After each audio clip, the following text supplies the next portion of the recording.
As we continue to follow all of the breaking news, the developing news that's happening here, most specifically around Operation Metro Surge, which we've been covering now for over a week pretty intensively. The big news today, something that happened just before the noon hour, is something that the Star Tribune has been reporting, which is one of the top prosecutors in Minnesota appears to be stepping down. So again, Minnesota Star Tribune reporting that U.S. Attorney Joe Thompson is resigning. U.S. Attorney is a federal role, prosecutes federal crimes in Minnesota. Thompson, you may have seen in several press conferences during the course of the last several months. He's really been that lead attorney in leading the charge in many of these fraud cases, whether it be Feeding Our Future or some of the more recent cases here in the state of Minnesota.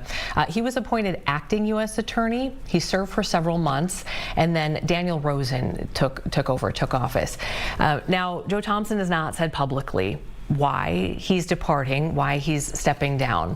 There is an article from the New York Times that just got our attention that we just wanted to pass along to you. The New York Times is reporting that there are two other senior prosecutors from that office, namely Harry Jacobs and Melinda Williams, who have also resigned.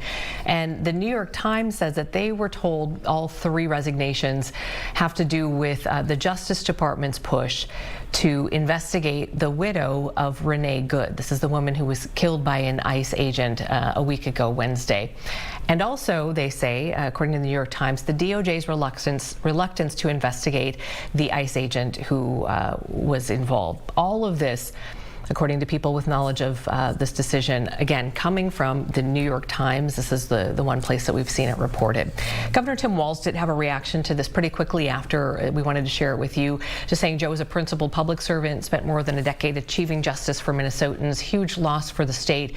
It's also, according to Governor Walz, the latest sign that President Trump is pushing nonpartisan career professionals out of the Justice Department and replacing them with his sycophants. So Senator Amy Klobuchar also just within the last few minutes posting on social media her reaction to this news, and she says these career public servants have served our state through multiple tragedies and critical investigations. We cannot allow prosecutions to be driven by politics. The family and loved ones of Renee Good deserve justice, not political attacks. Also today